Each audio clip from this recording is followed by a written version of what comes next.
আমি আজকে আপনাদের দেখাচ্ছি, দেখুন এই যে এটা আমার S1 X প্লাস,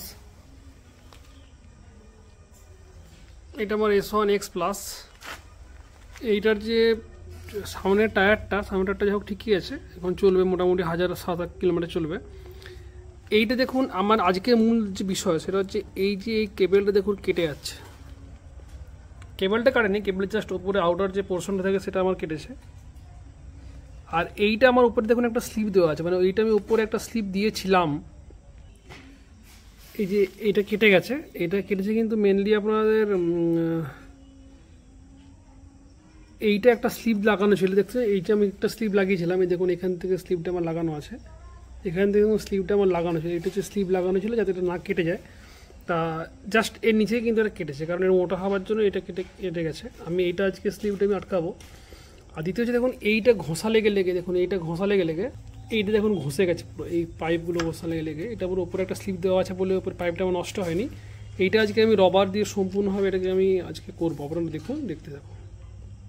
দেখুন এইটা হচ্ছে একটা হিট স্ট্রিং টিউব। এই হিট স্ট্রিং টিউবটা আমরা ইউজ করি ইলেকট্রিক্যাল ওয়্যারের, যেগুলো মানে ইলেকট্রিক্যাল যে ওয়্যারগুলো হয় সেগুলো এর মধ্যে ঢুকিয়ে দিয়ে জাস্ট হিট দিলে কিন্তু এটা চিপে একটা আস্তরণ তৈরি করে দেয়, মানে উপরে একটা স্লিপ হয়ে যায়, যের নাম হচ্ছে হিট স্লিপ। দেখুন এটা হচ্ছে 14 mm, দেখুন 0.14, মানে এটা হচ্ছে 14 mm এর হিট স্ট্রিং টিউব।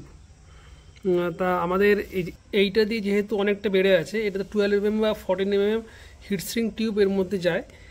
এটা অলরেডি হিট স্ট্রিং টিউব কিন্তু আমার দেওয়া আছে। হ্যাঁ, তা আমি আজকে এটাতে হিট স্ট্রিং টিউব দিয়ে আমি এটাকে জাস্ট এইটুকু আমি আটকাবো, তাহলে কিন্তু আমার এটা পরবর্তীকালে আর ফেটে যাবে না। আমি দেখাচ্ছি আপনাদের কী করে এটা করতে হয়।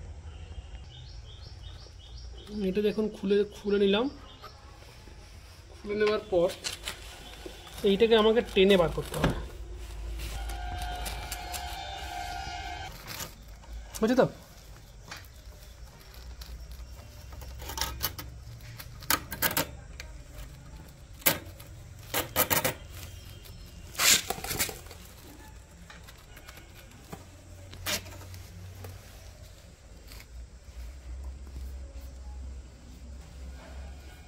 দেখতে পাচ্ছেন যে এটা কি অবস্থা।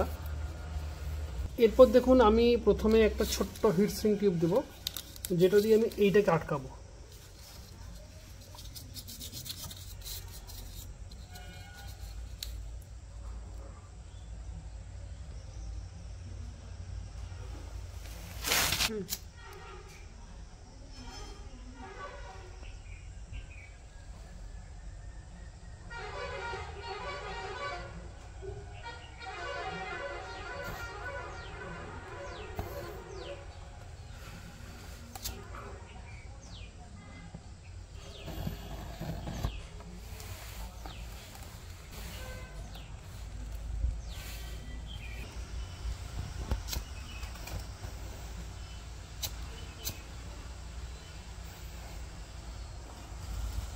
আপনারা দেখতেই পেলেন যে হিট স্ট্রিং টিউব দেওয়ার ফলে কিন্তু যে আমার যে টোটাল যে হালকা কাট ছিল সেটা কিন্তু আমার এই মুহূর্তে বন্ধ হয়ে গেছে।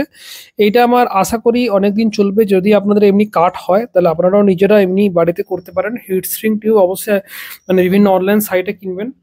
আর এমনি হিট স্ট্রিং টিউব দিলে আপনারা যে হিট স্ট্রিং টিউব যদি যেখানে কাট হোক সেখানে দিতে পারেন, তাহলে কিন্তু আপনাদের কেবলগুলো অনেকদিন টিকবে।